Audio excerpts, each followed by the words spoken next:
Hello dear students, आज जो हम टॉपिक पढ़ने जा रहे हैं इस टॉपिक का नेम है कूलॉम्स लॉ।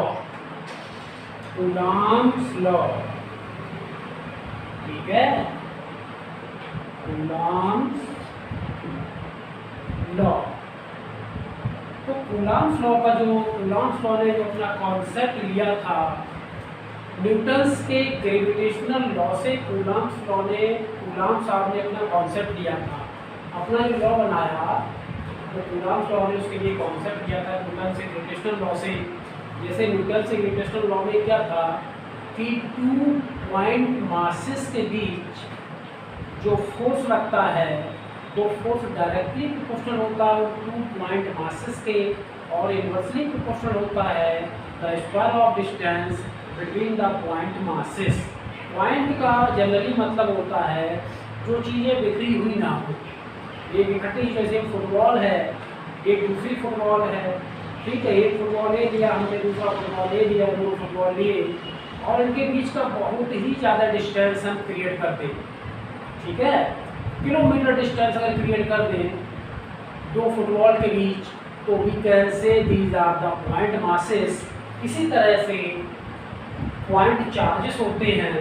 तो कूलॉम साहब ने point charges, suppose that this है पॉइंट चार्ज Q1, ये कोई पॉइंट चार्ज है Q1,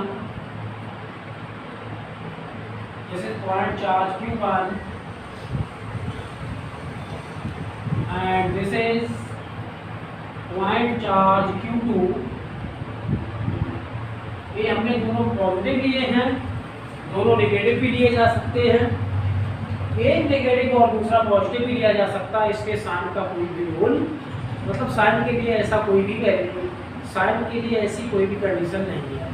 दोनों पॉजिटिव, दोनों नेगेटिव ये ले सकते हैं। और इनके बीच का जो डिस्टेंस है, दिस डिस्टेंस इज r। तो Q1 Q2 पे फोर्स लगाएगा, मतलब दोनों वैसे चार्जेस पॉजिटिव चार्जेस हैं। Q1 REPL, Q1 acting a force on Q2, ठीक है। This force is called F21। इसके लिए भी इसकी चर्चा हम बाद में करेंगे। तो Q1 Q2 के लिए फोर्स से रेपल करेगा, जितने फोर्स से Q1 Q2 को रेपल करेगा उतने ही फोर्स से Q2 Q1 को रेपल करेगा, ठीक है। दोनों ही कैसे हैं, पॉजिटिव चार्ज है।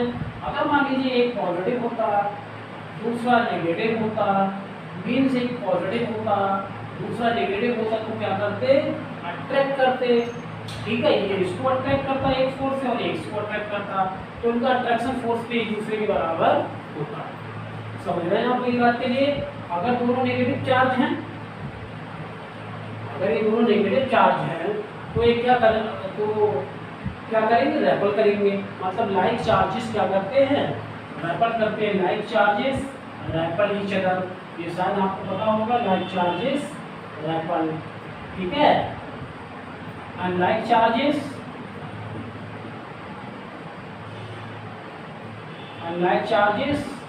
अट्रैक्ट, क्लियर है ना। Like charges REPL each other and like charges attract each other. ये चीज आ रही है आप लोगों को समझ में, ठीक।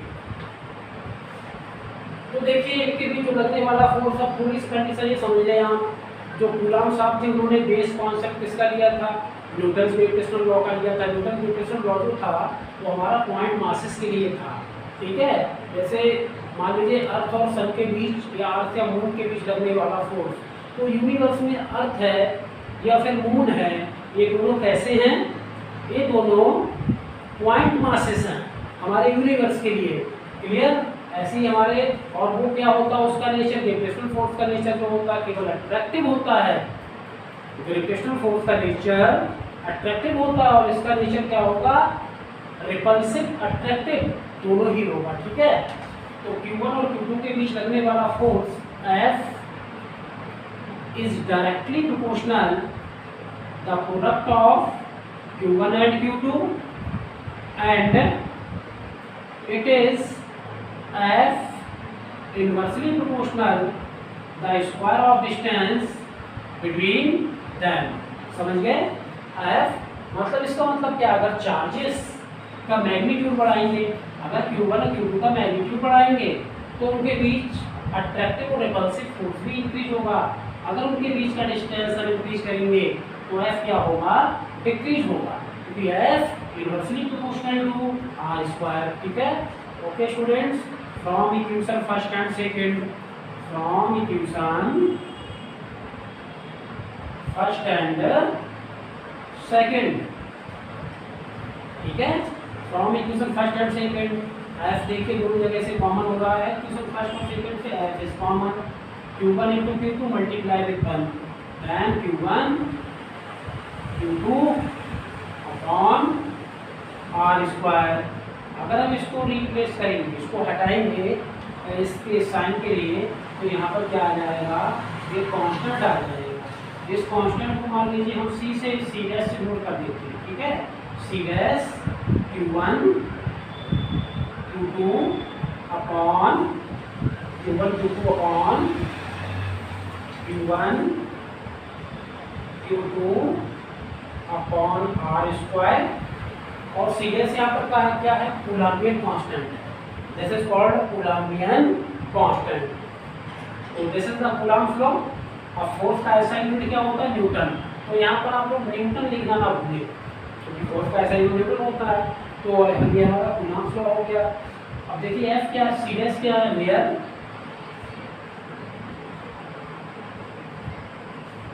सी dash, where C dash is a Coulombian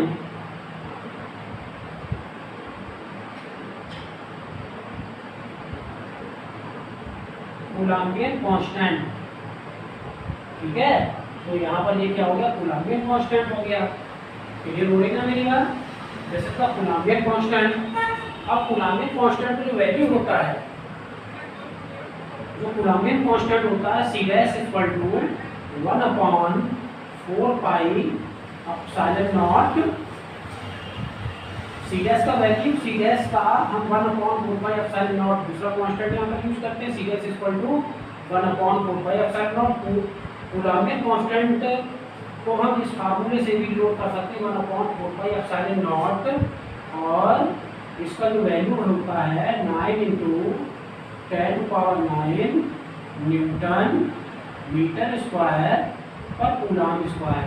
clear हो रही ना मेरी बात। ये एप्सिलॉन नॉट को हम क्या कहते हैं, epsilon not it is the permittivity, this is permittivity of free space. अब ये चीज बहुत जरूरी समझना, फ्री स्पेस क्या होता है भाई, permittivity of free space. Permittivity of free space, इस फ्री स्पेस का मतलब ये देखिए दोनों पॉइंट चार्जेस हमारे कहाँ रखे हुए हैं, वैक्यूम में रखे हुए हैं। किसमें रखे हुए हैं, वैक्यूम में। तो कूलम्ब्स का लॉ लिखने से पहले आप यहाँ पर वैक्यूम वर्ड यूज कर सकते हैं। If 2 point charges are placed in vacuum then the electrostatic force, the magnitude of electrostatic force between these 2 point charges is directly proportional to the product of the magnitude of the charges and inversely proportional to the square of the distance between them। ठीक है ना।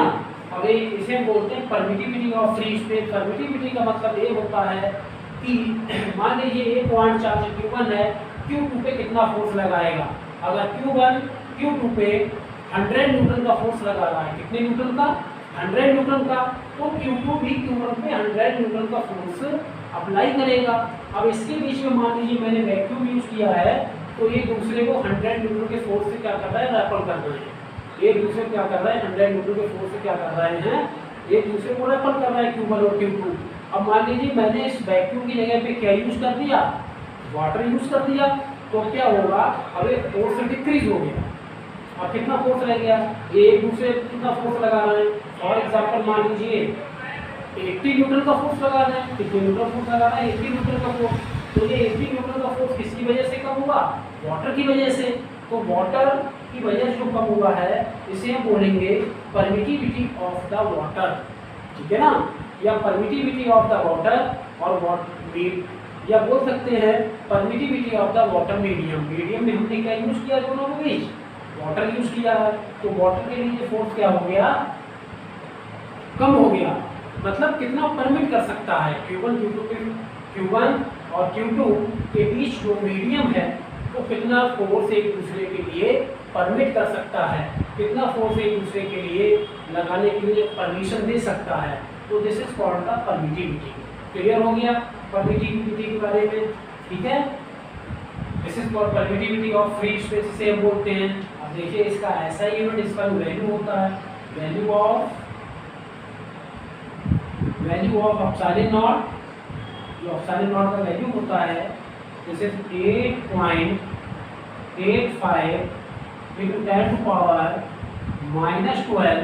और देखिए यहाँ पर ये 1/4 epsilon not है, मतलब जस्ट अपॉन में ही वैल्यू है। एप्सिलॉन नॉट कहाँ पर है, अपॉन में। जब एप्सिलॉन नॉट अपॉन में और उसका ऐसा यूनिट निकालेंगे तो ये क्या हो जाएगा, यहाँ पर अपॉन में है, यहाँ पर हम क्या निकालना है, इसका डायरेक्ट ऐसा यूनिट निकालना है डायरेक्ट, ठीक है ना। और हमने अपॉन इसको नहीं करना, तो इसका क्या हो जाएगा, रेसिप्रोकल हो जाएगा। तो इस ऐसा यूनिट का रेसिप्रोकल करके क्या आ जाएगा, न्यूटन पावर -1 मीटर पावर -2, ठीक है। और कूलम पावर क्या हो जाएगा, अगर इस कूलम को ऊपर लेके जाएंगे तो कूलम पावर +2। क्लियर है ना, newton power -1 metre power -2 coulomb power +2। इसको देखिए इस तरह से भी लिखा जा सकता है। इसका जो ऐसा यूनिट है 9 × 10⁹, ठीक है ना, 9 × 10⁹ न्यूटन मीटर स्क्वायर। अब ये कूलम स्क्वायर ऊपर लेके जाएंगे, इसकी पावर माइनस हो जाएगी, ठीक है। अब इसका डायमेंशनल फार्मूला भी निकाल सकते हैं। तो dimensional formula of epsilon naught, Coulomb's constant और एप्सिलॉन नॉट दोनों का डायमेंशनल फार्मूला निकाल सकते हैं। देन डायमेंशनल फार्मूला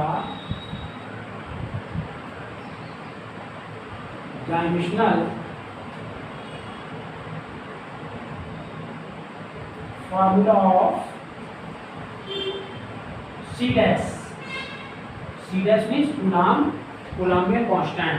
कूलम्बियन कांस्टेंट या कूलम्स कांस्टेंट का डायमेंशनल फार्मूला देखिए क्या हो जाएगा, this is Newton means force का ऐसा यूनिट क्या होता है, mL/-2,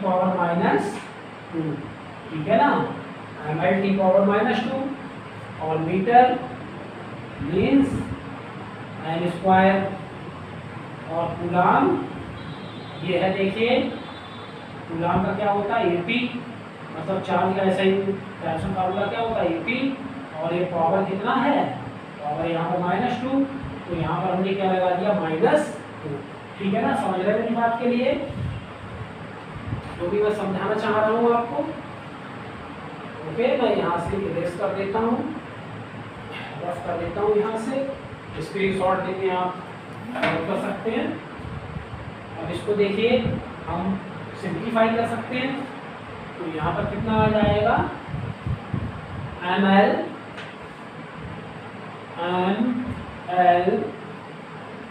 T⁻⁻2, ठीक है। हाँ mL देखिए mL क्यूब